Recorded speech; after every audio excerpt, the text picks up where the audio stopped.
जरूरी है।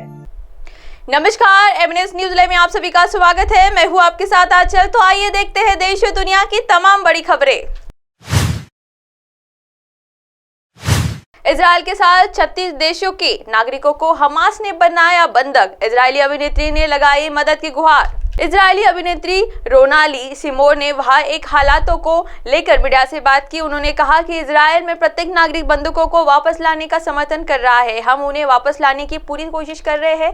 8 दिन पहले जो हुआ वो मेरी जिंदगी का सबसे भयानक पल था। इजरायली रक्षा मंत्री गैलेट ने कहा है कि गाजा पट्टी में 150 से 200 लोगों को बंधक बनाया है। इजराइल और फिलिस्तीनी संघर्ष पर दिन ब दिन और घातक होता जा रहा है। 7 अक्टूबर को शुरू हुई इस युद्ध में 1300 से अधिक इजराइलों और 2300 से अधिक फिलिस्तीनी की मौत हो चुकी है। वही मौत का सिलसिला अब भी जारी है। इस सब में बड़ा नुकसान गाजा पट्टी पर रह रहे लोगों का भुगतना पड़ रहा है। इस बीच इजरायली अभिनेत्री रोनाली सिमोन ने कहा है कि वह हालातों को लेकर मीडिया से बात की।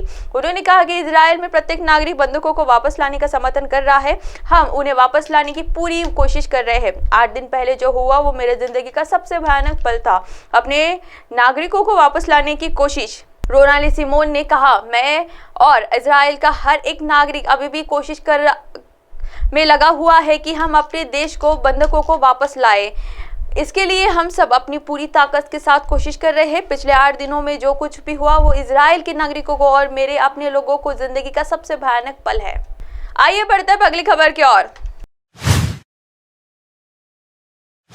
निक्की हेली ने इस्लामिक देशों को लिया आड़े हाथ। बोली, गाजा के लोगों के लिए अब क्या बंद किया दरवाजे। निक्की हेली ने इस्लामिक देशों को लताड़ने हुए कहा है कि अब क्या इस सब में गाजा के मासूम लोगों के लिए कुछ करने की हिम्मत नहीं है। निक्की ने इसमें साथ ईरानी परमाणु समझौतों को लेकर पूर्वाधिकारी राष्ट्रपति बराक ओबामा के साथ साथ वर्तमान राष्ट्रपति जो बाइडेन पर भी निशाना साधा है। निक्की ने ईरान पर हमास और हिजबुल्लाह को मजबूत करने का आरोप लगाया है। अमेरिका में रिपब्लिकन राष्ट्रपति पद पर उम्मीदवार निक्की हेली ने गाजा के मासूम लोगों की जान खतरे में होने के चलते इस्लामिक देशों में लताड़ा है। उन्होंने कहा है कि इजराइल और हमास युद्ध खामियाजा गाजा के मासूम नागरिक भुगत रहे हैं, लेकिन उनके लिए इस्लामी देश अपने दरवाजे न खोलकर अपना असलियत दिखा रहे हैं। बराक ओबामा और बाइडेन पर बरसी निक्की हेली ने ईरानी परमाणु समझौतों को लेकर पूर्व अमेरिकी राष्ट्रपति बराक ओबामा के साथ साथ वर्तमान राष्ट्रपति जो बाइडेन पर भी निशाना साधा है। निक्की ने इराक पर हमास और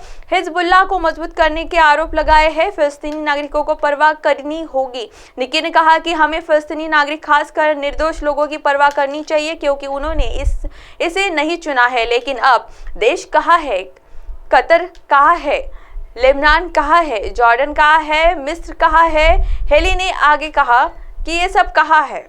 आइए बढ़ते हैं अगली खबर की ओर। इजराइल ने 5 घंटे तक गाजा में रोकी बमबारी। लोगों को उत्तर से दक्षिण इलाके की ओर जाने के लिए मिला समय। इजराइल ने सोमवार को 5 घंटे तक गाजा पर बमबारी रोक दी है। दरअसल गाजा में फंसे लोगों को उत्तर हिस्से से दक्षिण कि गाजा और जाने के लिए कहा जा रहा था। गाजा में बिजली आपूर्ति भी ठप हो चुकी थी। हजारों की तादाद में लोग गाजा के में फंसे हुए। रविवार को अमेरिकी राष्ट्रपति जो बाइडेन ने भी इस घटना पर चिंता जताई है।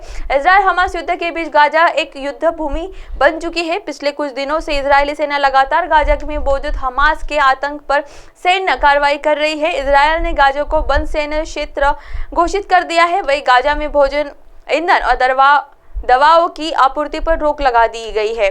गाजा में रोक गई है 5 घंटों के लिए बमबारी। सोमवार को इजराइल में 5 घंटे तक गाजा में बमबारी रोक दी है। दरअसल गाजा में फंसे लोग को उत्तरी हिस्से से दक्षिण गाजा जाने के लिए कहा जा रहा है। गाजा में बिजली आपूर्ति भी ठप हो चुकी है। हजारों की तादाद में लोग गाजा में फंसे हुए। रविवार को अमेरिकी राष्ट्रपति जो बाइडेन ने भी इस घटना पर चिंता जताई है। इजरायली सेना ने रविवार को कहा है कि वह कई घंटों तक गाजा में दक्षिण क्षेत्र में एक खास रास्ते को निशाना नहीं बनाएगी। इजरायल सेना ने एक बार फिर फलस्तीनी से सामूहिक रूप से उत्तर छोड़ने का आग्रह किया है। सेना ने कहा है कि हजारों लोग पहले ही दक्षिण की ओर भाग चुके हैं।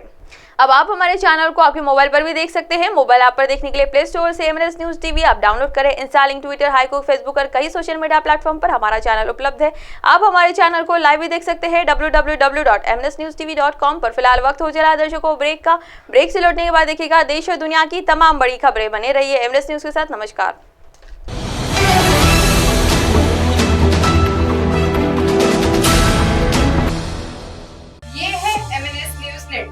और आप देख रहे हैं MNS न्यूज।